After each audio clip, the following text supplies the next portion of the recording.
नमस्कार, मी सुमित. तुम्ही पाहता LS मराठी. सकाळच्या बातम्यांमध्ये आपलं स्वागत. राज्यातील 264 नगर परिषदा आणि नगरपंचायतींच्या सार्वत्रिक निवडणुकांसाठी आज मतदान होणार आहे. एकूण 12,316 मतदान केंद्रांसाठी 62,108 निवडणूक अधिकारी आणि कर्मचाऱ्यांची नियुक्ती केली गेली आहे.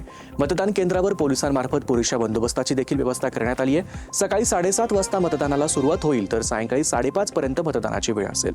हिंजवडी IT पार्क परिसरात पुन्हा एकदा भीषण अपघात झालाय. भरधाव बस थेट फुटपाथवर चढली आणि या बसनं पायी जाणाऱ्या नागरिकांना जोरदार धडक दिली. या दुर्घटनेत 2 लहानग्या शाळकरी भावंडांचा मृत्यू झाला असून काही जण गंभीर जखमी झाले आहे. मृतांमध्ये अर्चना देवाप्रसाद आणि सूरज देवाप्रसाद या 2 भावंडांचा समावेश आहे. उरणच्या निवडणुकीत आरोप प्रत्यारोपांच्या फैरी सुरू असताना महाविकास आघाडीच्या नगराध्यक्षपदाचे उमेदवार भावना घाणेकर यांनी उरण नगर परिषद परिसरात तब्बल 5,000 बोगस मतदान नोंदणी असल्याचं म्हटलंय. आणि जर कुणी बोगस मतदान करायला आलं तर त्यांना अडवून जाब विचारून मतदान करू देणार नाही असंही त्यांनी म्हटलं होतं. त्याला प्रत्युत्तर देताना आमदार महेश बालदी यांनी धक्कादायक विधान केलंय. ज्यांची नावं आहेत त्यांनी ठोकून मतदान करण्याचं आवाहन त्यांनी केलं. त्यांच्या या विधानावर विरोधकांनी आक्षेप नोंदवला आहे.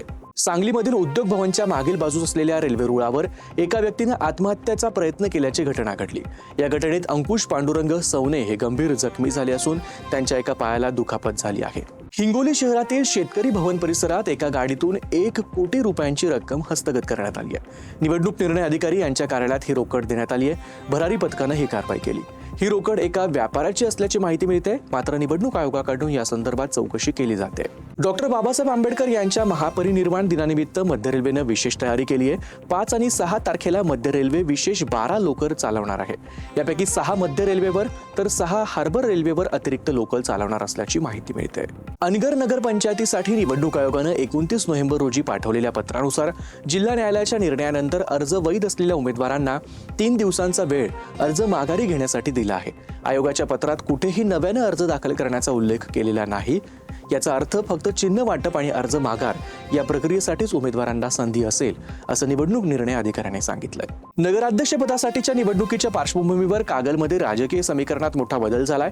शिवसेना ठाकरे गटाच्या उमेदवार शारदा नागराळे यांनी मतदानाच्या सुमारे 48 तासांपूर्वी शिवसेना शिंदे गटाच्या उमेदवार युगंधरा घाटगे यांना जाहीर पाठिंबा दिलाय. युतीनंतर कागलमधील राजकीय वातावरणात वेगानं बदल घडताना दिसून येतोय. मालेगावच्या डोंगराळे येथील बालिका अत्याचार आणि खून प्रकरणातील आरोपी विजय खैरनार याची पोलीस कोठडीची मुदत संपल्यानंतर त्याला पोलिसांनी व्हिडिओ कॉन्फरन्सिंगद्वारे कोर्टासमोर हजर केलं. कोर्टाने त्याला 11 डिसेंबरपर्यंत न्यायालयीन कोठडी सुनावली आहे. धारावीतील विकास प्रकल्पावर मनसेनं धारावी विकास आंदोलन उभारलंय. मनसेनं स्पष्ट केलंय की त्यांचा उद्देश विकासाच्या विरोधात नाही, परंतु विकास करताना सर्व नियम आणि कायदे पाळले जावेत असा मुद्दा मनसे नेते यशवंत किल्लेदार यांनी उपस्थित केलाय. या होत्या सकाळच्या महत्त्वाच्या बातम्या. बघत रहा LS मराठी.